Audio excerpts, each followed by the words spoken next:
punya capres yang elektabilitas kuat. Sehingga saya nggak mau untuk jadi cawapres. Sudah ditegaskan oleh PDI Perjuangan, dan Gerindra juga sudah menegaskan itu lewat Bang Dasko dan lain-lain gitu ya. Jadi saya melihat sebenarnya malah koalisi besar ini sulit terbentuk karena perbedaan pendapat di dua partai ini. Golkar yang saya baca baru Bang Nurdin Halid. Dan Bang Nurdin dalam konteks ini menurut saya tidak konsisten. Kalau menyatakan menolak PDI Perjuangan untuk bergabung karena punya prasyarat menempatkan kader sebagai capres, kenapa Bang Nurdin Halid tidak menolak Prabowo? Prabowo mengambil posisi yang sama loh. Dalam koalisi besar ini saya harus jadi capres. Dan itu bukan hak saya untuk menduga-duga itu dan nanti untuk katakan memberikan satu pendapat bahwa ini pilihannya. Tapi satu hal clue yang tadi saya sampaikan pada saat kita rehat tadi, bahwa misalnya tidak bisa ada perubahan di Mas Toto, Bro Dev, apa yang bisa merubah ini semua? Masalah hukum. Itu bisa merubah konstelasi yang besar.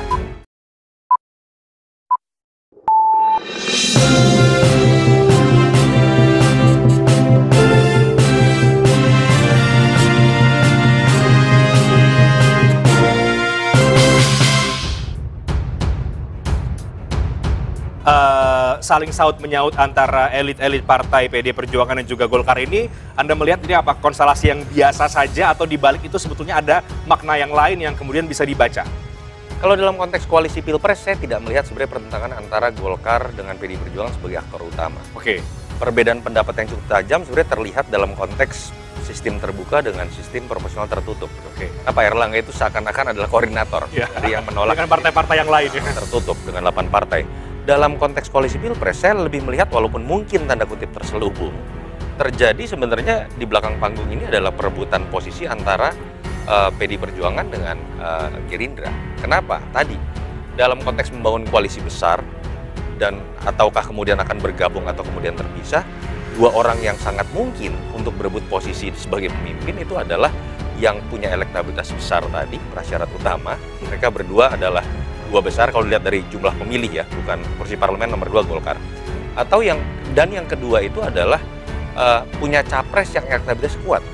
Sehingga saya nggak mau untuk jadi cawapres. Sudah ditegaskan oleh PDI Perjuangan, dan Gerindra juga sudah menegaskan itu lewat Bang Dasko dan lain-lain gitu ya. Jadi saya melihat sebenarnya malah koalisi besar ini sulit terbentuk karena perbedaan pendapat di dua partai ini. Golkar yang saya baca baru Bang Nurdin Halid. Dan Bang Nurdin dalam konteks ini menurut saya tidak konsisten. Kalau menyatakan menolak PDI Perjuangan untuk bergabung karena punya prasyarat ingin menempatkan kader sebagai capres, kenapa Bang Nurdin Halid tidak menolak Prabowo? Prabowo mengambil posisi yang sama loh. Dalam koalisi besar ini saya harus jadi capres. Tapi kalau masuk kan betul juga menambah kerumitan lagi dong, karena satu partai masuk ini partai nomor 1 punya standar juga kader internal harus jadi capres. Kalau mau Bang Nurdin Halid mengatakan kalau Prabowo kami terima. Tapi kalau kader PDIP tidak kami terima. Ini yang saya bilang tidak konsisten.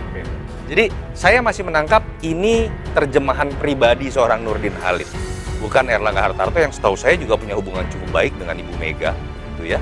Memang punya kepentingan yang berbeda dalam konteks proporsional tertutup dan terbuka. Tapi bagaimana kemudian mengatur kerumitan ini? Nah ini yang menarik. Bagaimana di panggung belakang, walaupun beliau bukan ketum partai, pengaruh dari seorang Joko Widodo menurut saya akan sangat besar dalam konteks menentukan arahnya koalisi besar atau tidak. Sama seperti tadi Bang Eriko sudah katakan, substansinya adalah memilih orang yang paling dianggap pantas menjadi penerus legasi dari Jokowi. Sehingga sudah pasti dengan definisi seperti itu, peran dari Jokowi walaupun di panggung belakang untuk ikut memberikan masukan kepada ketum-ketum partai ini, menentukan apakah perlu ada koalisi besar atau tidak, yang maju Ganjar atau Prabowo, itu menurut saya akan sangat tingkat kepuasan publik yang tinggi dari Presiden Jokowi ini. Kenapa? Karena modalnya sangat besar. Jadi yang menarik kan dari hampir semua lembaga survei mengatakan sekarang hampir di angka 75%-an. Ada satu lembaga bahkan mengatakan 76%. The highest ever even before the pandemic. Belum pernah.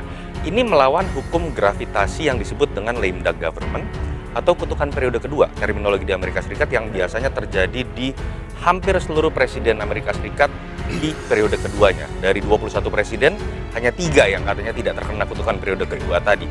SBY pun kalau kita bicara komparasi di Indonesia, itu mengalami itu ketika Juli 2011 sampai 2014. tingkat kepuasan publiknya selalu di bawah 60% yang menyebabkan dia tidak bisa menjadi kingmaker dan dia tidak punya peran apapun dalam konteks pertarungan di 2014. Jokowi punya modal sangat besar mengenai hal tersebut, dan ketika kita tahu isu 3 periode sudah mulai makin hilang, perpanjangan periode makin hilang, saya pikir peran beliau akan sangat besar dalam penentuan koalisi tadi. Oke, nah apakah kemudian peran Pak Jokowi yang besar itu juga Anda melihat sangat besar mempengaruhi pilihan-pilihan dan langkah-langkah politik para partai politik ini saat ini?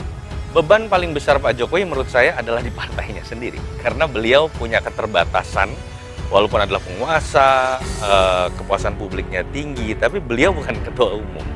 Dan keputusan Kongres mengatakan hanya Ibu Mega yang boleh memutuskan. Jadi akan lebih ringan tugas buat Pak Jokowi kalau tidak lama dari sekarang, yang ketika situasi mulai memanas, PDI Perjuangan sudah memutuskan.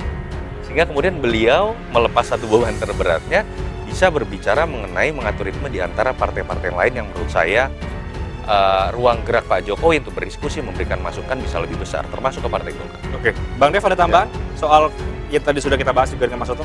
Ya, kurang lebih sih hampir sama lah ya. Yang pasti komunikasi terus berjalan dan memang sikap partai itu adalah kita akan bersama-sama bahas di dalam koalisi. Nah, jadi jangan terlalu tergesa-gesa mengambil keputusan, mengambil pengamatan dan langsung menganggap bahwa ini adalah sikap Golkar, karena tidak. Sikap Golkar itu akan diputuskan oleh ketua umum dan akan dibahas di koalisi dan diumumkan secara bersama-sama. Oke, nah Golkar ini kan partai partai papan atas juga, partai besar ya, yang tentu juga manuvernya juga diperhatikan. Nah, ketika mencermati yang tadi Mas Oto katakan ada bagaimana Pak Jokowi juga seorang kingmaker, juga ada PDI Perjuangan yang sampai hari ini juga belum menunjukkan arah koalisinya. Apakah ketika nanti capresnya PDI Perjuangan diumumkan, itu juga bisa mengubah bagaimana langkah-langkah politik Partai Golkar? Kalau sekarang ditanya ya anything is possible gitu ya. Jadi kalau tanya apakah itu iya atau tidak, ya sulit. Nanti baru bisa dibilang bahwa akan merubah atau tidak, atau memang kita sudah mengetahui atau kita sudah membuat sikap yang seperti apa ya ketika pada saat itu, karena ya politik kan ever changing. Jadi ya masih mengalir aja lah. Tapi setuju ya apa yang tadi Mas Oto katakan, bahwa ini sekaligus untuk mengklarifikasi bahwa tidak ada resistensi antara Golkar dan PDI Perjuangan dalam konteks politik saat ini ya. Tidak ada. Kita semua bersahabat. Sama-sama partai tua. Bang, jadi Mas Oto dikatakan satu-satunya kendala beban terbesar Pak Jokowi adalah kemudian dengan PDI Perjuangan karena otoritasnya dari Bu Mega untuk mengumumkan capres. Tapi di sisi yang lain kemudian juga berembus isu bahwa PDI Perjuangan akan mengumumkan Ganjar sebagai capres. Benarkah demikian?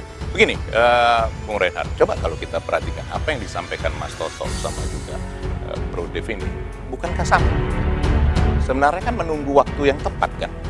Nah, waktu yang tepat itu yang mana? Salah satu faktor yang menentukan waktu yang tepat itu adalah PDI Perjuangan mengumumkan melalui ketua umumnya. Dan kalau kita mau melihat dari sudut pandang berbeda dari Mas Toto sampaikan tadi, sebenarnya kan Pak Joko Widodo dengan kita lepaskan menjadi presiden yang memimpin seluruhnya, Ibu Mega memimpin partai, bukankah juga jauh lebih ringan? Sehingga Pak Jokowi diterima di kelima partai yang kemarin berkumpul bersama. Tapi sekali lagi saya harus ingatkan, Pak Joko Widodo itu adalah kader PDI Perjuangan. Dari mulai awal itu lahir dari rahim PDI Perjuangan, itu jangan salah. Tetapi kalau kita mengkungkungnya dengan mengatakan tadi menjadi hanya PDI Perjuangan, itu kan tentu beliau bukan jadi mewakili seluruh rakyat Indonesia. Sementara rakyat Indonesia itu pun bukan cuma hanya yang memilih PDI Perjuangan, itu juga harus kita sadari. Dan itu adalah hal positif Mas Toto dari Pak Jokowi bisa memerankan. Tetapi yang saya tahu di dalam internal kami, Ibu Mega dengan Pak Presiden Joko Widodo itu melakukan pertemuan yang rutin dan selalu seperti seorang kakak beradik, dan memang apa adanya. Tapi kan tidak mungkin itu dibuka. Kalau itu dibuka secara menyeluruh juga tidak baik, karena beliau adalah presiden, pemimpin tertinggi di bangsa dan negara kita ini. Itu yang harus kita sepakati bersama. Nah, kalau mengenai calon, saya harus jujur, saya belum tahu Bung Reinhardt. Biarlah nanti itu kewenangan Ibu Ketua Umum, karena sekali lagi saya tidak ingin menduga-duga. Dan itu bukan hak saya untuk menduga-duga itu dan nanti untuk memberikan satu pendapat bahwa ini pilihannya. Tapi satu hal clue yang tadi saya sampaikan pada saat kita rehat tadi, bahwa ini semua juga bisa ada perubahan loh Mas Tonton. Bro Dev, Ya. apa yang bisa merubah ini semua? Masalah hukum. Itu bisa merubah konstelasi yang besar.